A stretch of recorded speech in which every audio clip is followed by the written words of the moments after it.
Hi, welcome to today story. இன்னைக்கு கார்த்திங்கிற பையனை பற்றின கதையை தான் பார்க்க போகிறோம். கார்த்திக்கு மொபைல்னா ரொம்ப பிடிக்கும். இந்த மொபைல் மோகத்தினால கார்த்தி என்னெல்லாம் இழந்தாங்க, பின்னால தன் தவறை திருத்திக்கிட்டதுனால கார்த்திக்கு என்னெல்லாம் கிடைச்சிது அப்படிங்கிறத பற்றி தான் இந்த கதையில் பார்க்க போகிறோம். கார்த்தியோட வீடு ரொம்ப அழகானது. தாத்தா, அப்பா, அம்மா, தங்கச்சி அப்படின்னு அழகான வீடு.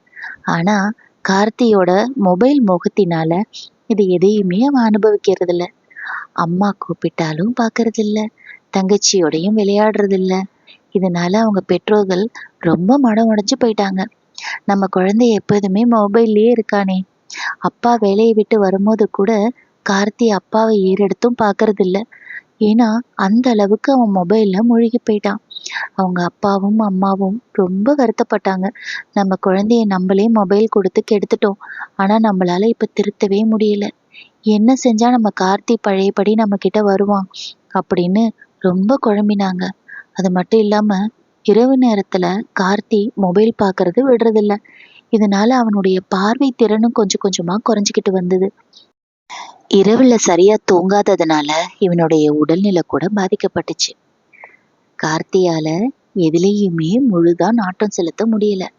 அதே மாதிரி பள்ளிக்கூடத்துல பரீட்சையில கூட அவனால சரிவர எழுத முடியல. இவன் நண்பர்கள் எல்லாம் இதையெல்லாம் பார்த்த அவங்க பெற்றோர்கள் ரொம்ப மனக்குழப்பம் அடைஞ்சாங்க. என்ன செய்யலாம், என்ன பண்ணினா நம்ம குழந்தை திருப்பியும் பழையபடி வருவான் அப்படிங்கிற முடிவு குடும்பத்தோட உட்காந்து எடுத்தாங்க. அப்பதான் கார்த்தியோட மாமாவுக்கு ஒரு ஐடியா வந்தது. கார்த்திக்கு ஒரு புது கேமரா வாங்கி கொடுக்கலாம், அதை வச்சு நம்ம கார்த்தியை திருத்த முடியுமா அப்படிங்கிறத பார்க்கலான்ட்டு முடிவு செஞ்சாங்க. வரட்டும், கார்த்தி பள்ளியிலேருந்து வந்த உடனே அவனுக்கு இந்த கேமராவை பரிசளிச்சு நம்ம கார்த்திக்கு எடுத்து சொல்லுவோம் அப்படின்னு காத்துக்கிட்டு இருந்தாங்க. மாலை பொழுது வந்துச்சு. கார்த்தி பள்ளியிலேருந்து ரொம்ப சோகத்தோட வீடு நோக்கி வந்துக்கிட்டு இருந்தான். அப்பதான் அவங்க மாமா, கார்த்தி, உனக்கு நான் புதுசா ஒரு கேமரா வாங்கி கொடுத்துருக்கேன். இதுல நீ என்ன பண்ணணும் தெரியுமா? நீ அன்றாட என்னென்ன வேலை செய்யறியோ அது எல்லாத்தையும் இந்த கேமரா படம் பிடிக்கும். அப்புறம் ஒரு வாரம் கழிச்சு இந்த கேமராவை நான் உனக்கு போட்டு காட்டுவேன். அதுல நீ என்னெல்லாம் வேலை செஞ்ச அப்படிங்கிறது வரும். அப்படி ஓகேவா அப்படின்னு உங்க மாமா அதை கொடுத்தாங்க. கார்த்தி என்ன பண்ணா, அந்த கேமரால தாத்தாவோட பேசுறதெல்லாம் படம் எடுத்தான்.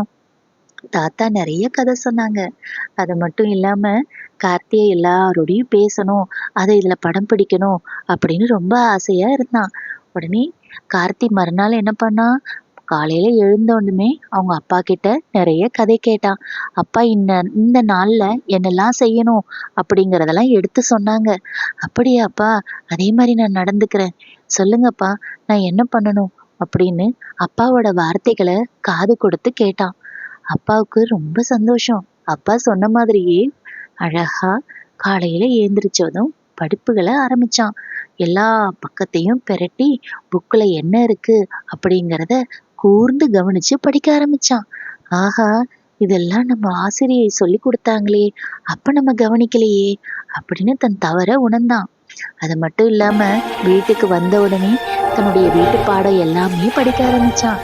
இது மட்டுமா, அம்மாவோட தங்கச்சியோடையும் சேர்ந்து பேசி ஆசையா அப்பாவோட கொஞ்சல்களை எல்லாம் வாங்கிக்கிட்டு எல்லாரும் ஒண்ணா உட்கார்ந்து சாப்பிட்டு ரொம்ப சந்தோஷமா இருந்தாங்க. ஆஹா, இத்தனை நாள் நம்ம இதெல்லாம் அனுபவிக்கவே இல்லையே அப்படிங்கிற உண்மைய கார்த்தி எப்ப தெரிஞ்சுக்கிட்டான் பார்க்கலாம்.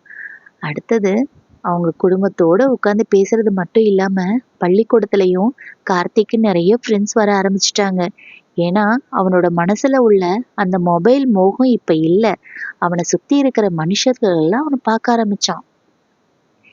இதெல்லாம் அவன் அந்த கேமராவில் அவங்க மாமா போட்டு காட்டணும் தான் உணர்ந்தான். ஆஹா, இத்தனை நாள் நம்ம இவ்வளவு சந்தோஷத்தெல்லாம் விட்டுட்டோமே. இந்த மொபைல்ல நம்ம மூழ்கி கிடந்ததுனால நம்மளை சுத்தி என்ன நல்ல விஷயங்கள் இருக்கு அப்படிங்கிறதெல்லாம் பார்க்க மறந்துட்டோமே. மொபைல்ங்கிறது நல்ல விஷயம்தான், அதை நல்லதுக்கு மட்டும்தான் யூஸ் பண்ணணும் அப்படிங்கிற ஒரு விஷயத்த நம்ம கார்த்தி புரிஞ்சுக்கிட்டான். இதை புரிஞ்சுக்கிட்டதுனால அவனுக்கு மட்டும் இல்ல, அவங்க குடும்பத்துல உள்ள எல்லாருக்குமே சந்தோஷம். எல்லாருக்குமே என்ன சொல்ல வரோம் அப்படின்னா, அந்த மொபைல் அப்படிங்கிற சாதனம் நம்மளுடைய வளர்ச்சிக்கு மட்டும்தான் யூஸ் ஆகணுமே தவிர நம்மளை சுற்றி இருக்கிற விஷயத்தையும் இயற்கையையும் ரசிக்க மறக்கக்கூடாது அப்படிங்கிறத தான் இந்த கதையின் மூலயமா நம்ம தெரிஞ்சுக்கிறோம்.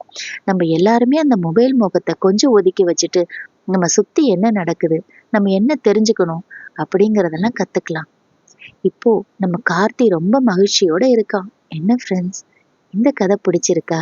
இந்த கதை பிடிச்சிருந்ததுன்னா லைக் பண்ணுங்க, அதே மாதிரி சப்ஸ்கிரைபும் பண்ணுங்க.